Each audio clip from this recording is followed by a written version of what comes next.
Welcome back on to Corporate Conversations. Then Ashiana Housing has converted 293 units into bookings of their project Ashiana Nitara. Now, to discuss the sales opportunity and the outlook going forward, we are now being joined by Varun Gupta, who is the director at Ashiana Housing. Varun, good afternoon. Thank you for joining in. So, out of the 336 units, you have now converted LOIs for 293 into bookings. What about the rest? If you could share a timeline for that, and how has the overall response been on ground for the quarter as well? If you could shed some light on that too. The rest will follow into the new year probably. In Nitara, we will have to do some sustainable sales. We'll add another 56 units to the project as well. We are awaiting some approvals to have that, so the total number of units will go up by 56 more. But the overall response in Nitara was way beyond expectations. We had only launched phase 2, but when we got the kind of response, we actually launched phase 3 of Nitara as well. And overall market conditions remain buoyant and good in most markets that we participate in, except for Gurgaon, where we see now some bookings tapering off and the buoyancy that we had before not being there. That said, I would still say Gurgaon is also doing good as a market. It's just not doing in an incredibly exceptional situation that it was doing 9 months ago, but the market is in good stead, and we think it's doing well. Okay, Mr. Gupta, so we take your point. You say that there has been significant reduction as far as inventory is concerned. So out of the total inventory as far as Nitara was concerned, how much of it has been booked? How much of it are you awaiting approvals to go ahead and say that by the end of FY25 has been booked?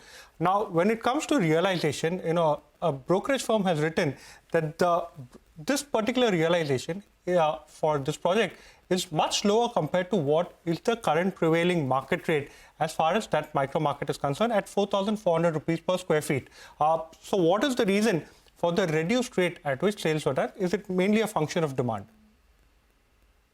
So a couple of things. I don't personally agree with the brokerage firm that this is lower compared to the micro market overall. But it is on the lower end of the spectrum that we were thinking of our launch on. We haven't gone below the spectrum, but it was on the lower end. We wanted to leave returns on the table for some of our customers to book, and that they enjoy an upside in the future. So there is that happening. But overall, given the location of the project, given the economics of the project, we have done well from what we had underwritten the project when we took up the project. So the price is more than what we had expected then. That said, it is on the lower end of the calibrated price that we had done 3-4 months ago. We have another 56 units and apartments coming. So that will be 392 units of apartments total in this. So we'll have about 100 odd unsold units, and I would expect most of them will go into the next financial year. In the next 4-5 days, there'll be minuscule numbers that would be coming in. And we have a few villas still left here. I think a little bit more than 30 villas remain to be unsold, which we had launched earlier in the Nitara project in totality. We would expect to wrap up the entire project in terms of sales in the next financial year. So by that, what are you sticking to your 2,000 crore rupee pre-sales guidance for this year, Varun? And if you have set a number for FY26 as well? So we haven't yet set the FY26 number. I think in the next 6-7 days, that will be recalibrated and finalized within the first week of April. We will unfortunately miss the 2,000 crore number this year, as I had guided it, dependent on how the Gurgaon market was doing. And the Gurgaon market is not doing as well as it was doing a year ago. So our phase 5 launch will not be as buoyant as it was planned at the beginning of the financial year. So by I would expect we should be around 1,900 crores, give or take, some here or there, as per the final numbers that come out in the Gurgaon project that we'll get to know by end of the weekend. So because we're still running the EOI process there, and conversions are slated for the weekend. Varun, what would you attribute the slowdown in Gurgaon to? You mentioned it is not doing as well as you anticipated it to.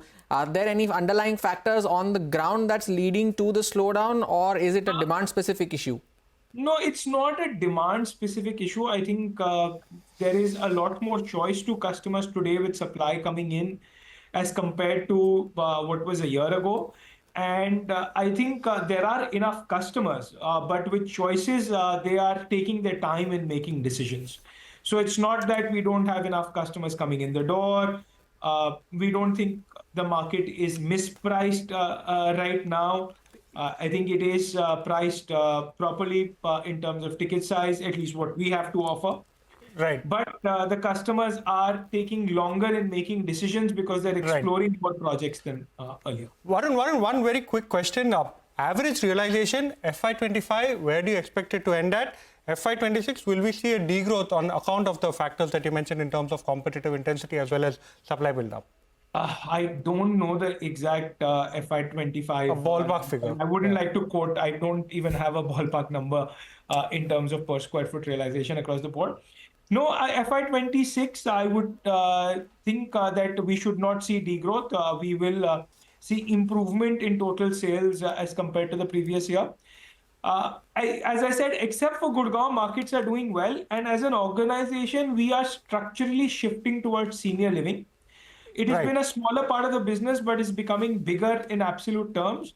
And in the senior living side of the business, we see a structural upturn and not a cyclical issue. So I think with India's aging population, demographics, and wealth, we see a structural opportunity in senior living going forward. Thank you so much for joining us. You've given us a clear idea. A slight miss as far as FY25 pre-sales is concerned, but we wish you all the best for FY26. Let's now slip into a short break. We'll get him on the markets and focus on a special mid-cap micro segment. Stay tuned.